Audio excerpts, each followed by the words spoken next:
Hello, everyone. Welcome to the Center for Optimizing Rural Health's July webinar, Telehealth 101, presented by Janine Gracie with Heartland Telehealth Resource Center. I am Cassidy Avila with CORE, and I will moderate the webinar today. Thank you for joining us. Before I introduce Janine, I would like to make just a couple of quick announcements. As always, we will record this webinar. We are recording it, and we will make it available on our website for future playback. Everyone is muted at this time, but we do encourage you to ask questions in the chat as you think of them. And at the end of the presentation, I will ask the questions on your behalf. Feel free to ask your questions to the group in the chat or privately to me, and I will ask them on your behalf anonymously, whatever makes you the most comfortable. Or at the end of the presentation, you can unmute yourself and ask your questions in person. So with that being said, I would like to go ahead and introduce you to Janine Gracie. Janine is the director of the Heartland Telehealth Resource Center, serving Kansas, Missouri, and Oklahoma.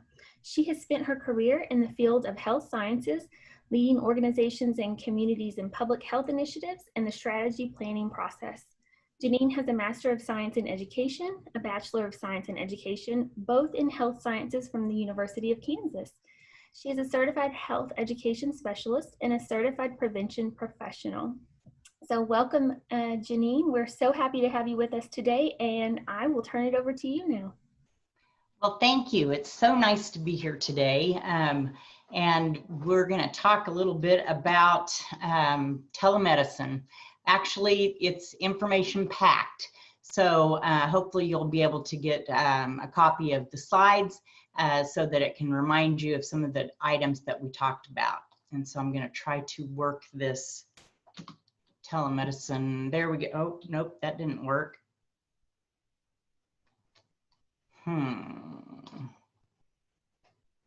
There we go. All right, I'm going to try to click it again and see it. There we go. We've got movement. All right. Okay, love technology, right?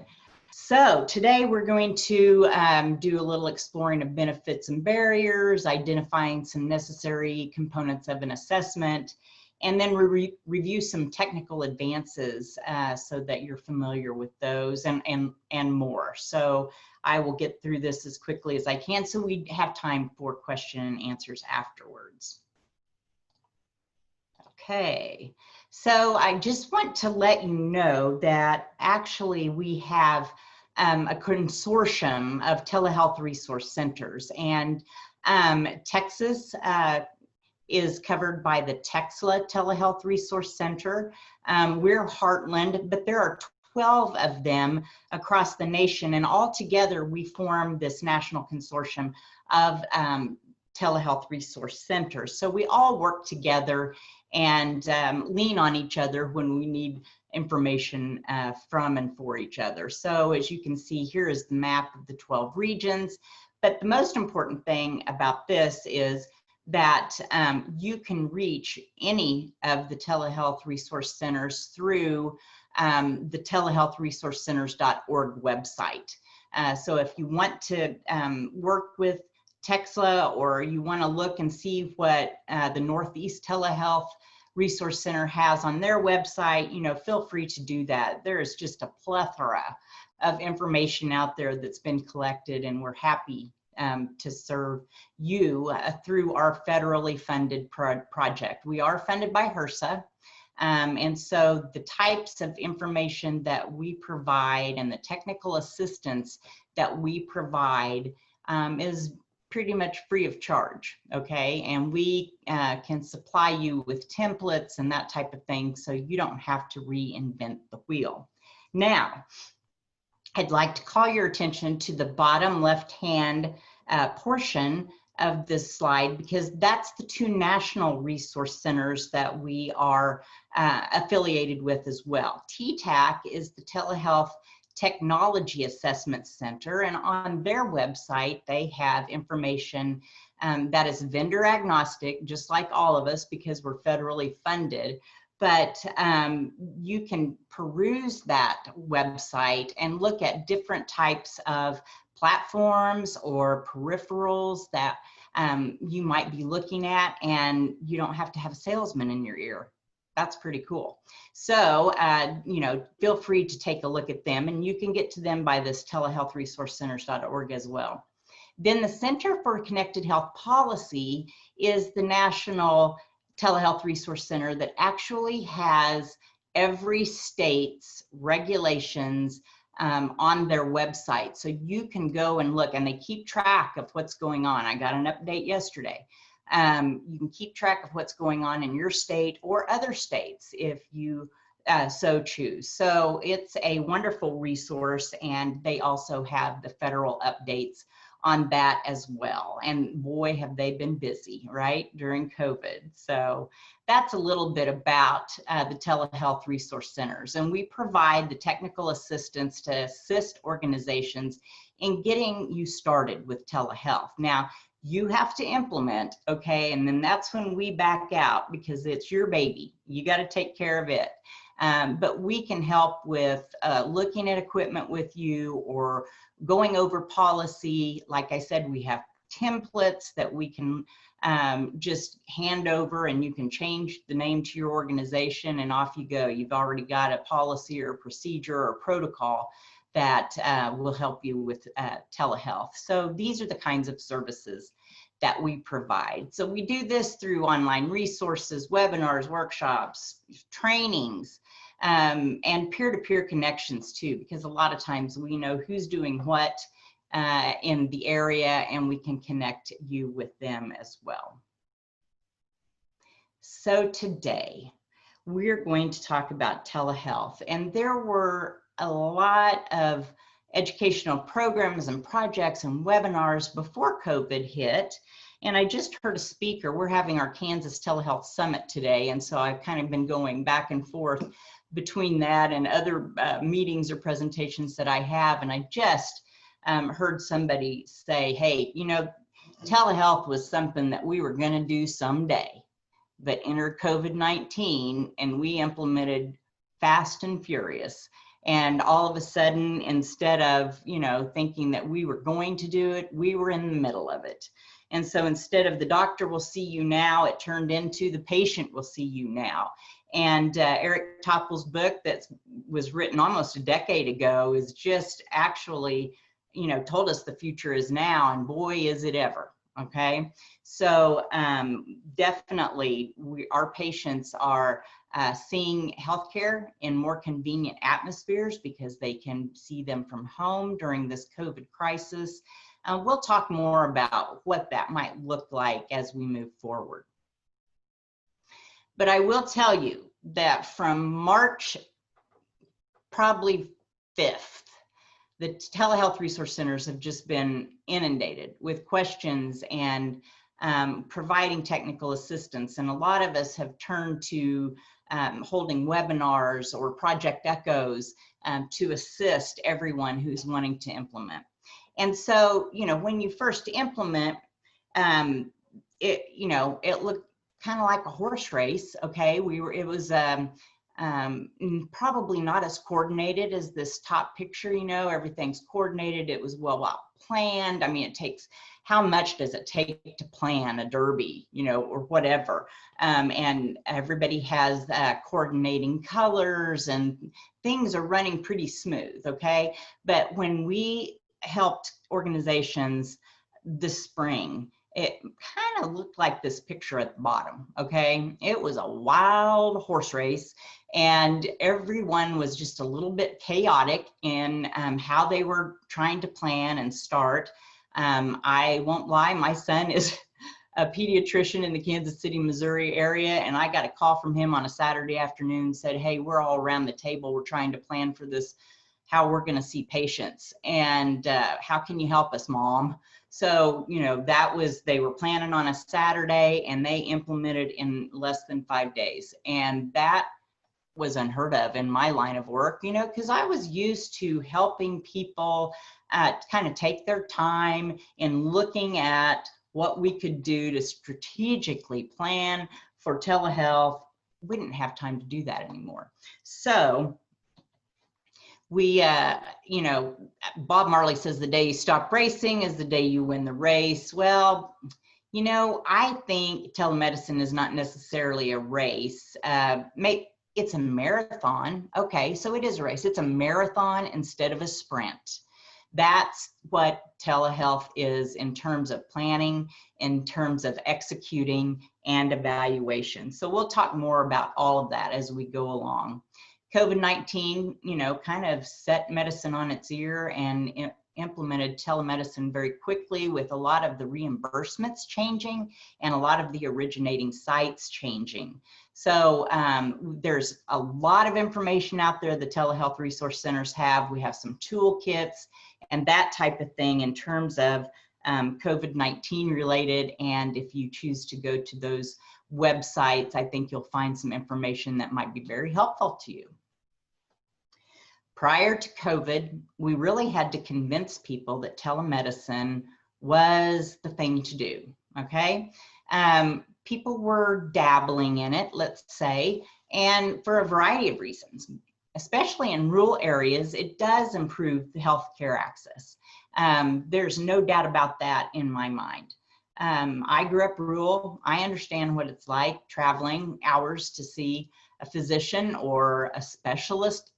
Maybe the specialist might have been 2 hours or 4 hours away, that type of thing. So I know that the benefits of telemedicine and improving healthcare access is there. It does reduce that unnecessary patient transport. One of my favorite stories about a rural hospital here in Kansas is that they had a child in their community that needed to see a pediatric psychiatrist, excuse me. And that psychiatrist was 5 hours away. So it would take mom a day off work, or dad, or both. It would take the child out of school.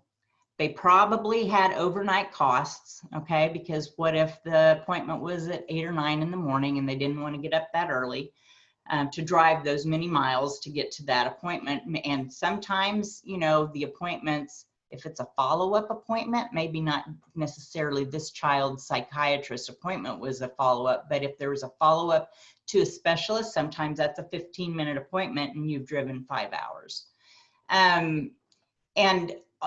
Just the food and that type of thing that it takes just to travel. Well, this little critical access hospital in rural Kansas said, hey, this is our patient. He's in our community. We need to help him out. So they called me and said, hey, can you help us set up this telemedicine room? We don't know what we're doing. And so I went over, I helped with some equipment. I helped position the equipment in the appropriate way so that it was, the lighting was good so that the physician could see the child's face and that type of thing. And it was, fairly simple. And so now, instead of a 5-hour trip to see his pediatric psychiatrist, he had a 5-minute trip from his home to the critical access hospital and could get that done. Better outcomes because he was adhering to the schedule and seeing the psychiatrist and not being in a bad mood because he was tired or, that type of thing from the travel. So that's just one example of how wonderful telemedicine can be for the reasons of transporting patients. I have a 94-year-old father, all right? And so telemedicine is very helpful with him, even though he still drives his Cadillac and wears his cowboy hat and makes sure that, he is still mobile. He's not going to let anybody keep him down, but it is very helpful for family members and family stress. It does address the healthcare provider shortage in that, we can bring specialists into our small communities by telemedicine instead of having to hire a specialist. If you can contract with one and your patients can see that specialist from the comfort of their own community, then you've really increased the value, even economic value of your community. It reduces provider travel time and cost to outreach sites. So how many of you have physicians that actually travel to satellite areas to see those patients? And I just heard a cardiologist speak that said, before I thought I had to be there in person, laying hands on them in order for me to have an excellent appointment with these patients. And he said, COVID taught me differently. I didn't have, now I have a great electronic stethoscope that I can hear and see the heart sounds on my monitor, but my appointments with them are just as good, and they are up to the standard of care as I would want them to be over telemedicine. So it does reduce that windshield time, and that windshield time equals money. So he would be able to see more patients by just going to his office and seeing them by telemedicine. And I talked about retaining patients locally in their own communities, and that is critical. You know, our patients love to be able to just go to their local healthcare provider instead of having to travel. And that in turn reduces a lot of family stress. So these were the benefits that I talked about prior to COVID, and people were kind of, you know, okay, yeah, this is something I probably need to do. But there was still a lot of resistance. There was resistance and uncertainty about HIPAA and technology, lack of training for staff and physicians. Many physicians had never even practiced with telemedicine before. I know that there are medical schools that are just now starting to train their students, whether they be nurses or PAs, APRNs, physicians, with telehealth, because you know the curriculum is packed, and you've heard the old saying, we have no room in the curriculum for anything else, but they are discovering that telehealth is something that they really do need to expose their students to as they move out into residency and into practice. A lot of preconceived notions about, my patients won't like this. I have older patients, they're not going to like the technology. Or that they just want to see me. They want to be in the same room as me. Well, you know, if you use technology the correct way, the technology just kind of falls away, and people forget that they're not in the same room with each other. They're in the same room face to face because they're on monitors seeing each other with the cameras, but definitely that technology really, it has to be good technology, but it does tend to fade away and people kind of forget about it. Licensing and credentialing was a big deal, and it still is kind of a big deal, although they've relaxed a lot of that during the COVID public health emergency. Concerns about proper reimbursement. And so reimbursement was probably the biggest hurdle to get people to practice telemedicine, because it wasn't being reimbursed as well as it is now, because they've really, what I call, opened up the buckets of reimbursement. And now you can even see a patient from home, which was crazy. So when I say that, you know, people implemented telemedicine like a horse race, we probably moved telemedicine 5 years in a matter of a month. Okay, it just was that critical to be able to get that reimbursement in order to keep the doors open of practices. And then concerns about malpractice, and there hasn't been a lot of that. Not a lot of court cases. I think the last one that I had read about was one where a family took their dad to a hospital that had a monitor on the wall that they could connect to telemedicine, but they chose to transport him instead, and it was a stroke. And they sued the hospital saying, you could have connected and we could have gotten a TPA quicker had you done that instead of transport him. So that's, the hospital got sued for that. And so that was an example of how telemedicine probably could have helped his outcomes better in terms of time. All right. I know it seems maybe silly or trite to go through some telemedicine terms, but I think it's really important because you hear telemedicine, telehealth used interchangeably. I'm going to give you the HRSA definition, but I guarantee you that your payers probably have their own definitions, and maybe even other departments have their own definition, even in the federal government. So it's really useful to know where you're coming from, what your definition of telehealth and telemedicine is when you're speaking to another organization that you're working with, especially during reimbursement. So telehealth is that umbrella term. That is what I think of when I think of telehealth. It includes distant education. It includes clinical care. It includes public health. It includes health education, that type of thing. So just think of telehealth as that umbrella term. An example of telehealth would be Project Echo. If you've heard of Project Echo, you will know that that is, a distant education-like project. Project Echo is live interactive video to help rural rural providers learn from specialists to help treat the complex topics, complex health of their patients. And the reason I kind of stumble over that is because you can echo almost anything. It started in New Mexico with Sanjeev Arora with an epidemic of hepatitis. And he was one of two hepatologists in the state. He had a 9-month waiting list for his appointments, okay? And he says, something's got to give here. I just can't keep up with this.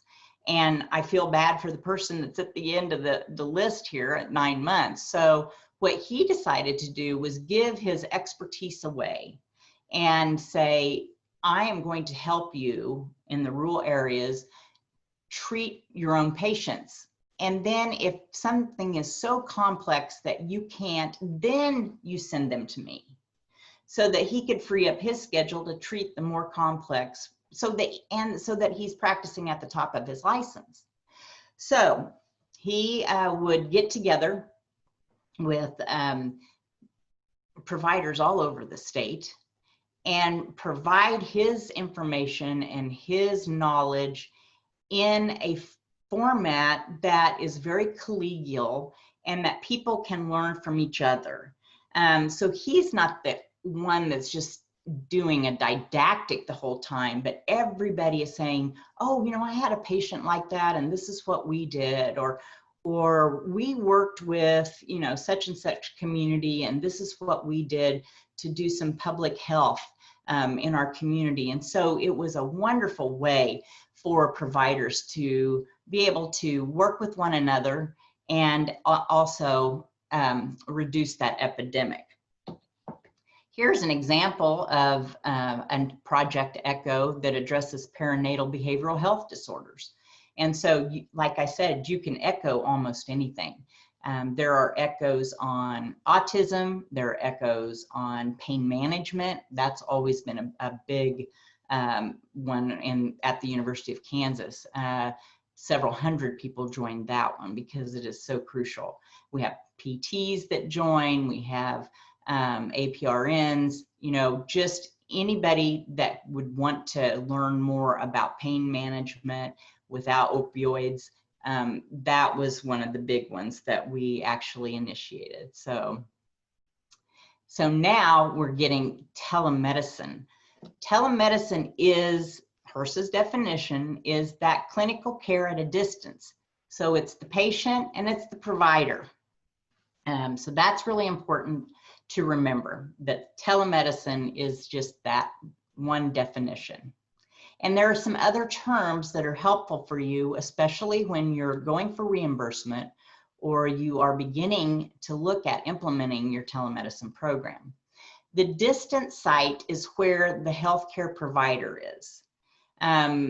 There has been, like before COVID, many FQHCs couldn't be a distant or an originating site for telemedicine. I mean, they had their own thing. States have done their own thing and Kansas allowed it, but before COVID. And then COVID comes in and said, okay, now you can be a distant and you can be an originating site as well. And the originating site is where the patient is located. So if you are in a rural area and you want to be an originating site for specialists that see your community members, then you would be an originating site. If you wanted to be a distant site, that means maybe you have an organization, a hospital that may connect with other critical access hospitals, and you're the healthcare provider providing healthcare to those at a distant site. Telepresenters are those that facilitates the exam at the originating site. Some states require a telepresenter and others do not.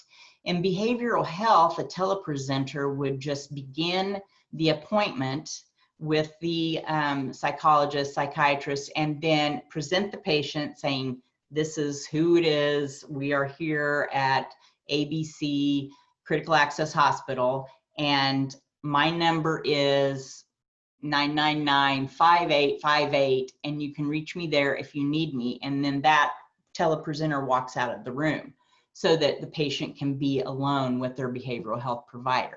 A telepresenter is actually the hands and for the specialist. Let's say if a nurse is with the patient and the provider shows up on the monitor, many times that nurse already knows what that physician wants in terms of vitals and what information that he wants reviewed. And so it's, it's easy for them to work together if they know what's going on. And so they build that relationship. And so it's almost like the nurse and the doctor are both in the same room with the patient in person. But the telepresenter facilitates that exam. Asynchronous or store and forward is just that data transfer from one site to another. Dermatologists use this quite a bit in with pictures, and then they store and forward that picture to perhaps the primary care physician or the medical record, that type of thing. Remote patient monitoring is that use of digital devices or sensors in patients' homes, and I'll talk a little bit more about remote patient monitoring in a minute. So telemedicine is face-to-face, but it's not in person. It's live, it's interactive video that requires quality, reliability, and encryption as best practice. So right now during COVID, CMS has said, all right, you can use FaceTime, you can use personal Skype for telemedicine because you need to reach patients where they're at. We say that you probably need to plan past the crisis and think about platforms that are encrypted, that are secure, because I think that's probably one of those regulations that may go back to original, for the HIPAA compliance.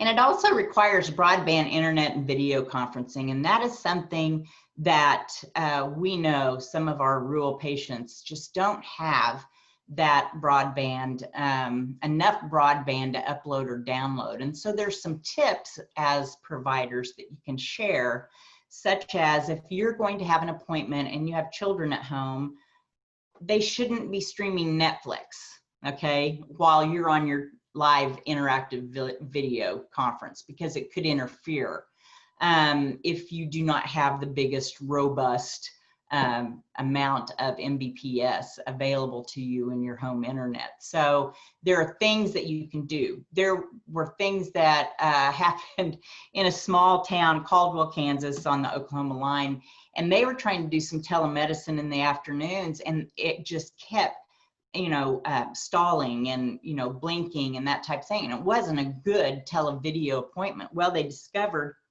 that it was their telephone company actually was the one that provided their internet service, okay? 3 o'clock, kids came home from school and they started gaming, all right? It was sucking the broadband out of that little small community. It was very difficult for them to see people by telemedicine. So they had to have some workarounds, and their telephone company, which provided the cable and the internet, actually brought in some equipment to boost their receiver, and so that they could actually see televideo without all of the problems. So where there's a will, there's a way. There's always a workaround.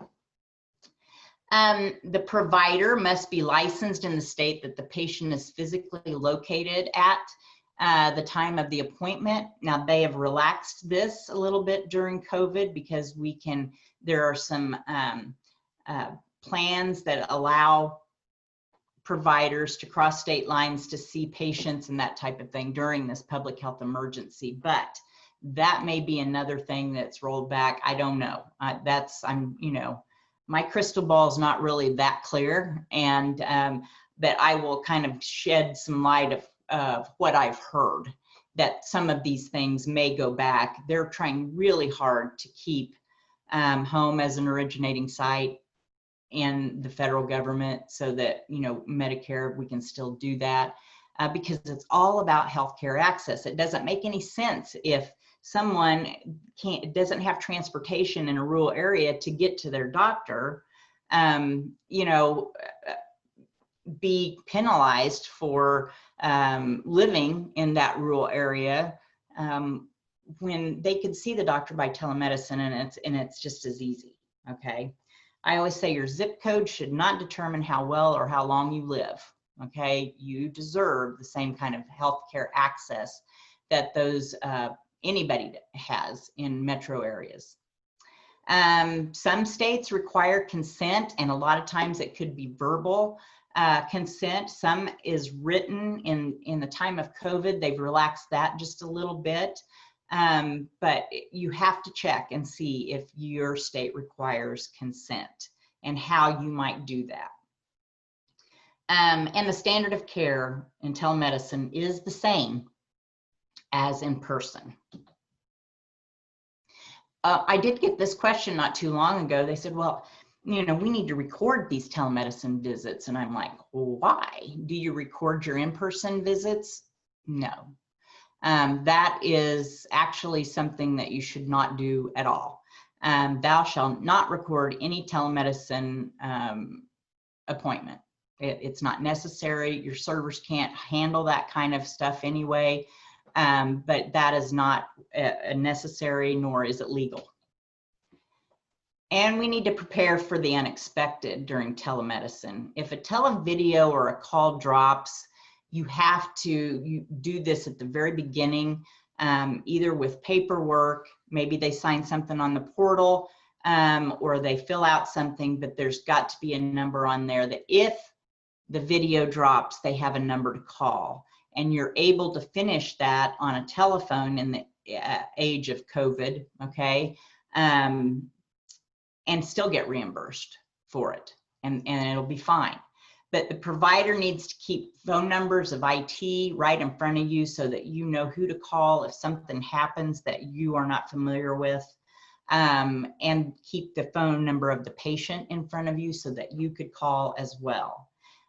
You always must confirm an emergency contact, and many times you'll find that on that consent form. And also know that, if you're working with somebody from home, you probably need to be familiar with the local first responders, just in case something would happen. So it's just preparing for that unexpected. All right.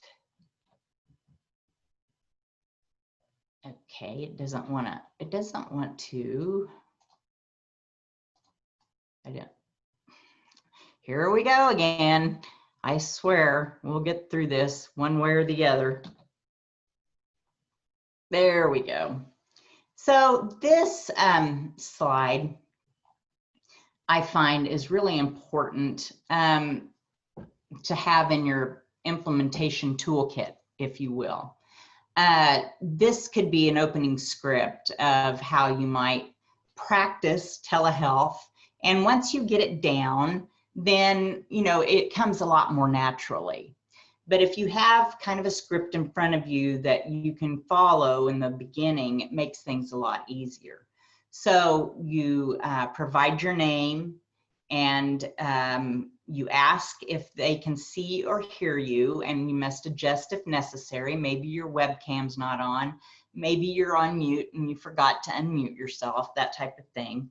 And then you confirm the name and date of birth for the patient so that you can have confirmation that this is who you're talking to. Confirm your location, make sure that they know, that you know where exactly they are at. And then, you know, if they have any questions about privacy, and this is the time that you could say, oh, you know, I think I hear a radio or a television in the background. Would you mind, you know, turning that down or off so that we can have a good visit? It may be that they have, you know, people coming through the room or that type of thing. And that's where you could say, it might be a good idea for you to find a private room so that we can have our talk and with very little interruption. And so those are the types of things that you want to make sure that you're helping that patient who is not familiar with telemedicine, especially coming from the home, have a good appointment. And then always making sure that you have their current phone number. I can't tell you how many times we hear of families that, you know, they change their phone numbers a lot because of their phone service and that type of thing. And maybe they buy the ones that are at a discount store that only lasts for so long and then they're done. So you have to make sure that you have their current correct number. So those are just some tips for telemedicine. And what I'm telling you is the fact that telemedicine is nothing new. It's been here for several years, and it's, you know, something that has evolved quickly in the past few weeks. And boy, this is not working for me today. Okay. There we go. There's the next slide. So telemedicine then and now, if you look at the early 1990s, and can you believe that was 30 years ago? I can't. But anyway, the doctor on the left is a doctor at KU Med. His name is Dr. Doolittle. He is not a vet. He's an oncologist for humans, but he was an early initiator of telehealth. And he would have to go to the telemedicine room that had been built for telemedicine only. And, you know, they put these big old TVs and these huge, you know, entertainment centers is what we call them now, but these are cabinets built especially for telemedicine. You can't see the wires in that room, but the wires were many. And it was, you know, that's where you went if you had a telemedicine appointment. Well, flip forward here to Dr. Edison on the right. She's a dermatologist at the University of Missouri Medical Center. And when she sees patients by telemedicine, she goes to her office and just sits in front of her desktop computer with the two monitors. One monitor, she'll have the patient. And then on the other monitor is where she'll have her medical record pulled up. And so she can see that patient with ease. So things have changed dramatically because the technology has changed dramatically. It's a lot smaller, it's less expensive, it's more mobile, but telemedicine has changed a lot in the past few years. When we work with organizations, we help them get started with an eStart assessment. And I'm gonna kind of blow through these, but I wanna give you a sense of what kinds of questions that we ask programs when we're doing one of these eStart assessments, because really, I'm in public health, okay? So assessing the situation was always the first thing you did. And so we've taken that with planning for telehealth, is that you have to assess before you can really start thinking about what it is that you want to do. So the eStart assessment, and prior to COVID, I could take my time. You know, we could go and look at the organizational assessment. We could look at program development, operational support. Oh, and then we'd get to reimbursement, and that took a long time, and equipment selection, but no more. We don't have time to do that during COVID. So we definitely make sure that we get things done quickly and easily, and then maybe have time to go back and fill in the blanks.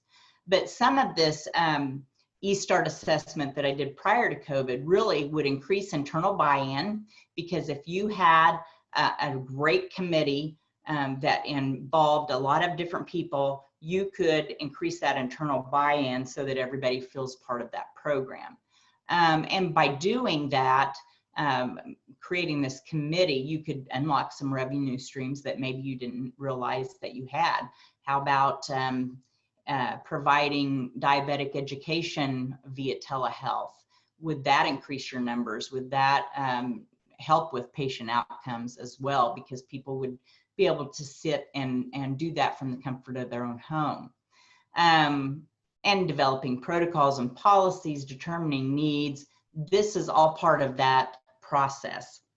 So the first step would be to bring a team together and decide exactly what it is that you're trying to achieve. And I always say the people to keep in your circle are the following. Of course, healthcare providers, professional colleagues, a clinical director or two, a billing office representative. I'm going to tell you something. Telemedicine will fail if you don't have your benefit off or your billing office right there in the middle and the thick of things from the get-go, because they're the ones that are going to increase your revenue by being able to obtain the correct reimbursement, because there's a lot of ins and outs with filling out that billing statement. The schedulers, you do not want to have a scheduler at the front desk saying, you know, we don't have any appointments today, but we have one of those telemedicine appointments. And I don't know if you're going to like that very well. You know, I don't know, is your internet good? And just, you could imagine a scheduler kind of poo-pooing the telemedicine appointment, if you will. You need to have somebody that says, hey, you know, we've just started telemedicine. And so I guarantee you, if the scheduler or someone from that area is involved in the planning of telemedicine, you're going to go a lot further along with it and be successful. Of course, you're going to want IT. And of course, you're going to want to market your program. Do not forget to market your program. So here are some questions that we ask when we're starting out telemedicine, the readiness questions. You know, do we have the resources to begin with? Do we have a champion that's going to keep us online and on target for this? Do we have the staff to be able to do this? Do we have equipment already that we could use instead of having to buy something new? So there are lots of things that you can ask when you're starting your telemedicine program. And some of those questions, like I said, these are organizational assessments. And, you know, we used to take a little time to do this, as well as the workplace assessment. Hey, is it a telehealth ready facility? Do you already have a space designated, or do you need to think about what space that's going to be? You know, let's not put it next to the waiting room because the walls are thin, and maybe, you know, people could hear because the volume might be up a little bit. So these are some of the things that we would hop through when we were going and doing these workplace assessments. And a technical assessment, you know, what's our interoperability? What about our medical record? Does it already have telehealth built in? Can we afford to add that on, or do we need to do something different, like the dual screen, where we have the patient on one screen and then pull up the medical record in the other? So those are things that we talk about when we're looking at the technology piece of the assessment. So, you know, step 2, you decide on the type of service that you want to provide. You decide on the type of telehealth program that works best for you. You consider the assumptions and the opportunities, create kind of a high-level cost estimate so that you could present that, a written proposal to maybe administration or the board, but really put it in writing. Now, during COVID, didn't have time to do that. If you did establish some telehealth during COVID, I would encourage you to go back and kind of write some things down and make sure that you have, number one, an archive of what it is that you did. that you have a story to tell. And when you start thinking about your lines of service, what you implemented, what's next? All right. I always say start small, start with one thing, whether it's follow-up appointments, whether it's one line of service, do it really well, and then move on to the next. Okay, don't be everything to everybody from the get-go. It's just going to overwhelm people. It's going to be chaotic, and it may not be something that is going to be evaluated with high marks. So go back and look at that and create that written proposal if you could. Assess those lines of service by first deciding what appointments are appropriate for telehealth. What ones are appropriate for telephone, because you can get reimbursed for telephone right now. What appointments are appropriate in originating sites where you're the distant site provider, the originating site is where the patient is. What peripherals are you going to need? Do you already have them there? And then what appointments absolutely must occur in person, because you know what, telemedicine can't handle everything. It was never meant to. It's just another tool in the tool belt to see patients. Things to consider is the provider availability. Do you need a coordinator? Is there somebody whose FTE could be kind of massaged a little bit and they could become the telehealth coordinator to help with room scheduling, with help with testing the connectivity and overseeing those scheduling and billing activities. What originating site will you be using? Is it the home? Is it going to be another organization? Do you have a contract with them? How will you get paid? Who's going to do the billing? And then who is the coordinator at that site, so that you know who you're dealing with when you're creating these new appointments. So then in step 2, we also talk about reimbursement, and Medicaid, Medicare, and private insurance all reimburse for telehealth at this point, and we're hoping that that continues. We talk about HIPAA, quality assurance, and staffing. Those are things that we talk about in step 2, and then we do kind of a gap analysis, perhaps, if they're looking at improving on an existing telemedicine or expanding telemedicine. So you can do an easy gap analysis of going from a current state to a desired state by using SWOT method, the strengths, weaknesses, opportunities, and threats. And that kind of help you with those key factors of changing for telemedicine. Here's some examples of primary case care clinical use cases, so these are the things that have been done well by telemedicine, and video-based follow-up appointments can involve medication adjustments. And I have heard there are providers saying, I never thought about it, but I always ask my patients to bring in their medications so we can reconcile them and that type of thing, and they always forget. But when I'm seeing them by telemedicine from home, well, you know what? I tell them, go get them, because they're right there. And then he says, we've had great success in medication reconciliations. Primary care clinical use cases. Again, wellness exams are excellent for telemedicine. Results, that type of thing, follow-ups.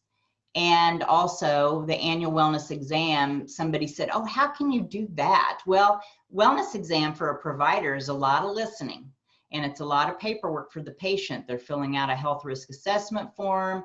They may be updating their family history, and also, you know, just screenings that the provider does. So there are wonderful ways to be able to provide that annual wellness visit by telemedicine. Then step 3 would be looking at a business case, the return on investment of telehealth, and sometimes we measure our successes in telehealth with miles saved in terms of the provider driving, or miles saved for the patient driving.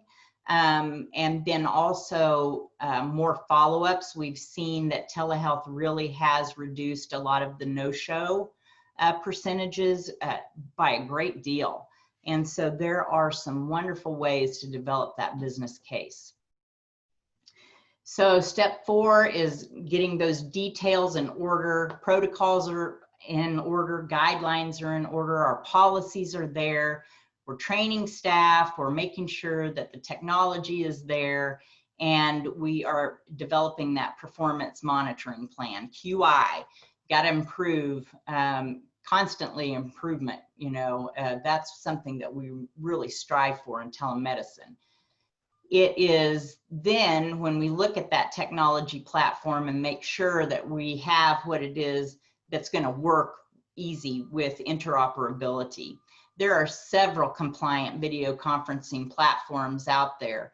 HIPAA non-compliant, we already talked about that. They still let you do that now during the public health emergency. But like I said, plan past that crisis and look at some of the ones that do give you that security and encryption. And yes, you will have access to these slides, definitely, because there's a lot of information on them. Video platform trends, they're all web-based now or link-based. You don't even have to download an app. You just hit a link in order to see the patient or the provider.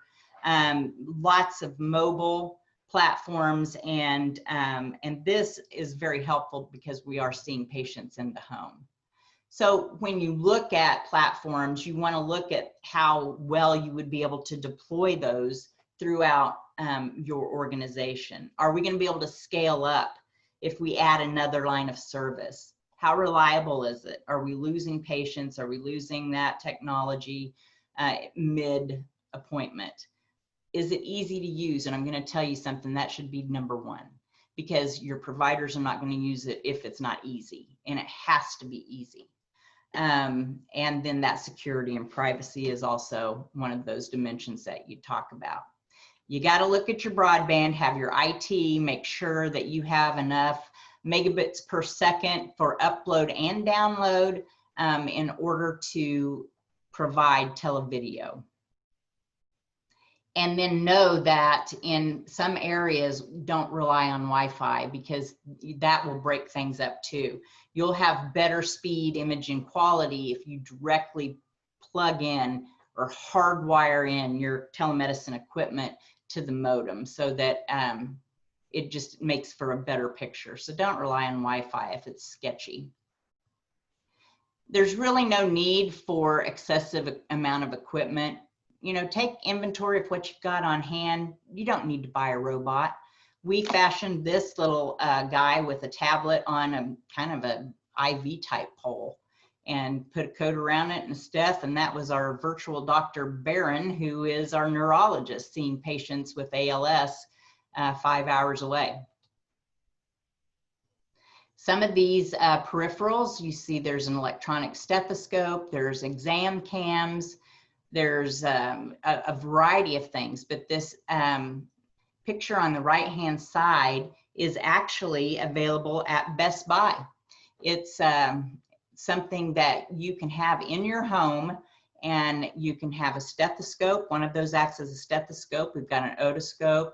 We've got a little exam cam in there, and you just hook it on the back of your iPhone, and the doctor can see whatever it is that he is asking to see. Patient sites or originating sites should be looked at in terms of the comfort level and if the sound is good in that room. The top left would be an example of perhaps a behavioral health appointment. She's just sitting there looking at the monitor, but then I'm looking at it and saying, hey, you know, physical therapy would be able to work in that room as well with someone. There are a lot of physical therapy aides that need some help from PTs, and that would be one way to be able to do that and work with that patient. But you can see some are on carts, some's, well, this one on the bottom right's a desktop. So you can fashion it any way that you want. Do you want it to be mobile? Do you want it to be stationary? Those are the kinds of things that you have to think about and talk about. Hopefully the provider's office does not look like this, because that would not air as a professional office. But when you think about the provider, you know, make sure that they are comfortable, that they have the acoustics and the privacy, and they can use their desktop with the 2 monitors easily in their office. Don't forget to look at the Technology Telehealth Assessment Resource Center. They're a huge help. I talk about interoperability because it's really important that you use products that can easily integrate into your existing equipment. And then step 5 is when we finally get started. Equipment's purchased, installed, protocols are finalized, our contracts are implemented, we're ready to go. It takes a lot to get there. And so it's important that once you have your telemedicine program, that you have some marketing available, and you know, whether you put it on the back of your patient doors, exam room doors, saying, hey, we now have telemedicine. Could be on your website, e-newsletter, but somebody needs to be responsible for making sure people know that you have a telemedicine program. So I like to show this because it really just, you can visualize this. Tree is only as healthy as its root system. Telemedicine program is only as healthy as its root system of making sure that you go through all of those steps of assessment, of planning, of implementing and evaluating in order for you to have a robust telemedicine program. It's a lot of work, but it's well rewarded because your patients will love you for it, and your providers will too. Is telehealth going to go away after COVID? That's one question I get. And I'm like, no, telehealth was here before COVID, in so much that in Chesterfield, Missouri, outside of St. Louis, Mercy Virtual built a hospital with no beds. Doctors and nurses go to work every day there and see patients, but on monitors through remote patient monitoring or by televideo appointments. They have saved millions of dollars for their health system by reducing that 30-day readmit and by reducing emergency department visits. All right, now, if I can move forward, you might have to help me, Cassidy. I'm not sure what I'm doing here. Okay. Why it's not going forward. Okay, let's see. If you have time, when you look at these slides, if you'll look at that link at the bottom of this picture, it'll tell you a story about how wonderful telemedicine is for people that are in that program for remote patient monitoring. So here are the lessons learned quickly as we wrap up. And equipment does not need to be the most expensive to be the best. You know, you don't have to put a lot of money into it. Learn from others and know that high satisfaction scores have been given for services, no matter the age. Even those who, like my 94-year-old dad, he thinks it's pretty cool. Next slide says that, I can't advance it, Cassidy. I don't know what's happened.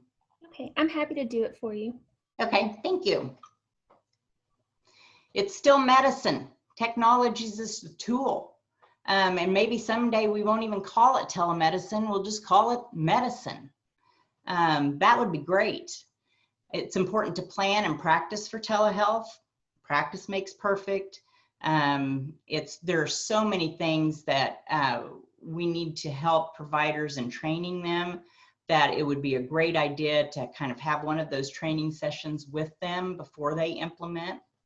And just remember that telemedicine implementation is a process and it's not a destination. All right, the next slide shows you that if you're wanting to learn more about telemedicine, the National Consortium of Telehealth Resource Centers has a webinar on Thursday at 11 a.m. Pacific time. So Central Time, that'd be 1. And so they're going to talk about digital marketing and best practices. So I urge you to tune into those. They're on the 3rd Thursday of each month, and you can sign up for that at telehealthresourcecenter.org. And other than that, I'll go ahead and stop. I know it's 101. I apologize. That's just a lot of information to cover. I'm happy to stay on and answer any questions if you have any burning questions. Great, thank you so much. That was a really excellent presentation. I do see a couple of things in chat. Let me just take a look. Okay, I think you've addressed the questions about sharing the slides. And then I think others were just comments. Thank you for clarifying the recording of telemedicine visits. We're asked this frequently by behavioral health providers. So it sounds like you may have answered most of the questions during the presentation, but if you do have a question and you're still with us, feel free to unmute or type that into the chat box and we'll get to it. In the meantime, I will just go over a couple of last minute things while you get a chance to type. I do want to let you know we will be sending out an email after this webinar has posted to our website, and we'll link you to that so that you can watch it again or share the recording if you like. It will also have upcoming webinars as well as a link to the Center for Optimizing Rural Health application portal. Our application is open right now. We are accepting applications for the Rural Hospital Assistance Program, and those, I believe that deadline is July 31st. It is. So if you would like to check that out, you'll have a link to that as well and learn more. And we'll also link you to the telehealth resource centers as well. So we haven't had any questions come in, and since it's after 1, I'm going to go ahead and close this out. But if you do have a question, please shoot us an email and we'll try to get it answered for you. Thank you for joining us, and Janine, thank you so much. That was an excellent and very informative presentation. Great, glad to help. Thank you. Thank you so much. Bye, everyone.